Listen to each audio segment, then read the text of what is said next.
ইরানের পক্ষে যুদ্ধে যোগ দিল আরও একটি প্রতিরোধ গোষ্ঠী। এবার ইসরায়েলের মাটিতে মিসাইল ঝড় তুলল ইয়েমেনের ইরান সমর্থিত গোষ্ঠী হুতি। এর মধ্য দিয়ে ইরানের পাশে এবার সরাসরি মাঠে নামল ইয়েমেনের বিদ্রোহী গোষ্ঠীটি।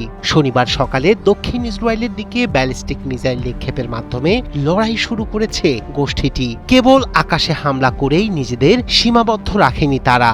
বিশ্বের অন্যতম গুরুত্বপূর্ণ নৌপথ বাবেল মান্দেব বন্ধ করার সকল প্রস্তুতিও সেরেছে হুতি। প্রশ্ন এখন একটাই, এটি কি বড় আঞ্চলিক যুদ্ধের সূচনা, নাকি বিশ্ব অর্থনীতিকে নাড়িয়ে দেওয়ার আরো বড় ঝড়ের পূর্বাভাস? মধ্যপ্রাচ্যের চলমান সংঘাতে নতুন মাত্রা যোগ করে এবার সরাসরি যুদ্ধে জড়ালো ইয়েমেনের ইরান সমর্থিত গোষ্ঠী। শনিবার সকালে বিদ্রোহীরা দক্ষিণ ইসরায়েল লক্ষ্য করে ব্যালিস্টিক ক্ষেপণাস্ত্র নিক্ষেপ করে। এতে হতাহতের ঘটনা না ঘটলেও বিয়ারশেবা ও আশপাশের এলাকায় সাইরেন বেজে ওঠায় সাধারণ মানুষের মধ্যে ছড়িয়ে পড়ে আতঙ্ক। ইসরায়েলি সেনাবাহিনীর মতে চলমান ইরান ইসরায়েল উত্তেজনার মধ্যে ইয়েমেন থেকে এটি প্রথম সরাসরি হামলা। বিশ্লেষকরা বলছেন এটি শুধু প্রতীকী হামলা নয়, বরং একটি কৌশলগত বার্তা, যেখানে সরাসরি যুদ্ধের ময়দানে নিজেদের উপস্থিতি জানান দিল ইয়েমেনের বিদ্রোহীরা। যদিও এই হামলায় বড় ধরনের ক্ষয়ক্ষতি হয়নি, তবে ভবিষ্যতের জন্য সতর্কবার্তা স্পষ্ট। হুতিদের ক্ষেপণাস্ত্র ও ড্রোন সক্ষমতা আগের তুলনায় অনেক উন্নত।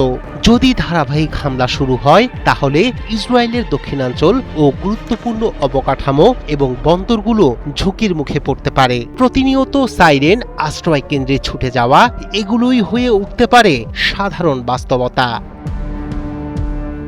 তবে এই সংঘাতের প্রভাব শুধু ইসরায়েলেই সীমাবদ্ধ নয়, বরং বৈশ্বিক অর্থনীতির উপরেও এর প্রভাব পড়তে পারে। কারণ এই উত্তেজনার কেন্দ্রবিন্দুতে রয়েছে বিশ্বের অন্যতম গুরুত্বপূর্ণ নৌপথ বাবেল মান্দেব প্রণালী। লোহিত সাগর ও এডেন উপসাগরকে সংযুক্ত করা এই প্রণালী সুয়েজ খালের দিকে যাওয়ার প্রধান সমুদ্র পথ নিয়ন্ত্রণ করে। এই পথ দিয়েই প্রবাহিত হয় বিশ্বের মোট তেলের প্রায় 12%, যা এটিকে বিশ্বের চতুর্থ বৃহত্তম শিপিং রুটে পরিণত করেছে। অন্যদিকে ইতোমধ্যেই বিশ্বের প্রায় 1/5 তেল পরিবহনের পথ হরমুজ প্রণালী নিয়ন্ত্রণে নিয়েছে ইরান। এখন যদি বাবেল মান্দেব প্রণালীতেও অস্থিরতা তৈরি হয়, তাহলে বৈশ্বিক জ্বালানি সরবরাহ মারাত্মকভাবে ব্যাহত হতে পারে। এতে তেলের দাম বৃদ্ধি, শিপিং খরচ বেড়ে যাওয়া এবং বিশ্ববাজারে নতুন অর্থনৈতিক সংকটের আশঙ্কা দেখা দেবে। সব মিলিয়ে হুতিদের এই হামলা শুধু একটি ক্ষেপণাস্ত্র নিক্ষেপ নয়, এটি যুদ্ধের পরিধি বৃদ্ধির ইঙ্গিত। রায়হান কবির শুভ্র, ৭১।